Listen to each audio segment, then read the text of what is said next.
Today, I've got a Windows 10 phone in 2019.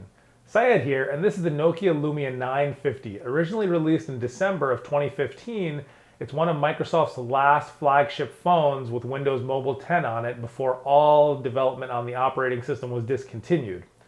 I thought it would be fun to take a look back at what was Microsoft's last effort with the flagship phone trying to run Windows Mobile 10.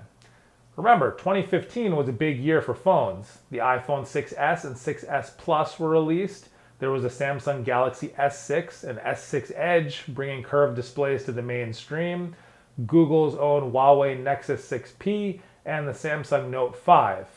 I never got a chance to try Windows 10 back in the day, so I thought I would take a fresh look at it today. Does it hold up in 2019? First, let's go ahead and take a look at the specs. We've got a Snapdragon 808 processor with 3 GB of RAM, 32 GB of internal flash storage with a micro SD card slot, a 5.2-inch 1440p AMOLED display with an iris scanner on front.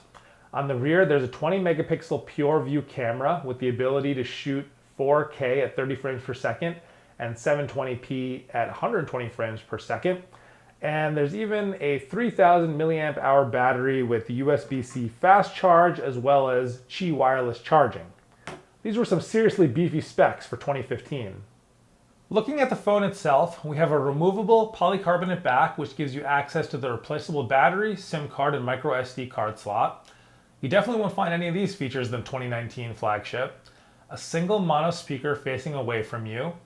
On the side, there's the volume rocker, lock and unlock button, and finally down here, a button to quick launch the camera app, and the always-on display on front, as well as these big, chunky 2015 bezels. If you're new to Windows 10 Mobile like I am, let me take you through the user interface. The main home screen is arranged in a tile format for your apps, and you can move them around or resize them to your liking. There's 3 software buttons on the bottom, home, back, and search.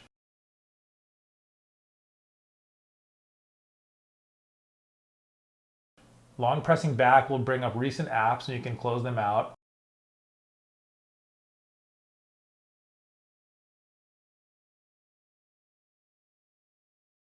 Swiping down from the top will bring down your notifications bar and quick settings. Swiping to the left will bring up all of your apps. Not all that different to anyone who's used Android in the past. Overall, it was very intuitive and took less than 5 minutes to get the hang of it all. So I've been using this phone now for a few days, and there are some things that I like and a lot of things that I don't like. When I first set up the phone, I did what I always do. Went ahead and tried to put all my apps on there. And this is where the biggest problem arises. The app support just isn't there. It was really a mixed bag. Some of the apps that were in the App Store that I use included Netflix, Spotify, Facebook, and Pandora. A lot of the apps that I use even more frequently than these that weren't available included Gmail, Google Maps, YouTube, Chase, Imager, Epocrates, and the apps that were available on the App Store were pretty buggy and laggy, and they definitely didn't perform as well as their iOS and Android counterparts. Overall, pretty frustrating. The display itself was quite good. Even using it outside in direct sunlight, it was able to get bright enough to see without any issue. And being 1440p, it's very sharp, even compared to today's phones. What wasn't so great were these huge bezels on the top and the bottom, but it was from 2015, so I can't really blame them. The single rear-facing speaker on back gets pretty loud, but doesn't sound particularly good. The 20 megapixel PureView camera on back with a Zeiss lens actually blew me away. Now I know megapixels aren't the end-all be-all for camera quality in phones these days, and it has to do more with software than hardware, but the pictures this phone took were very detailed and sharp, and I even prefer them sometimes to the pictures that I took with my Pixel 2 XL. I don't think this phone's camera gets enough credit. During regular everyday use, the phone did end up feeling sluggish and not as responsive compared to modern phones. When there were multiple apps open, it would lag and freeze every now and then, getting very annoying. The iris scanner on front works, but it's super slow. I really would have preferred a fingerprint reader, so I ended up just not using it. Also, when the phone is plugged in for fast charging, it gets super hot. almost uncomfortably so. One feature that I want to mention that I wasn't able to test out was Microsoft Continuum.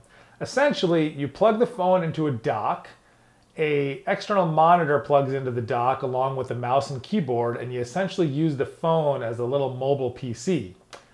Did anyone actually use this feature, or was it useful in any way? That I'm not so sure of. If you bought this phone in 2015, I think you would have been really happy, especially with the beast of a camera on back, which is probably the best for quite some time, and the high-end specs. Obviously, the biggest drawback being the lack of third-party apps in the App Store. Windows Mobile 10, while very intuitive to use, just didn't take enough risks to really set itself apart. If you get this phone now, you're obviously not going to be getting any operating system updates, but Microsoft has said that they're going to push security updates until the end of 2019. So, should you buy this phone in 2019? No, you should not. Anyway, that's it for me. As always, if you like what you see, bite that subscribe button. And if you want to check out some other videos, here they are.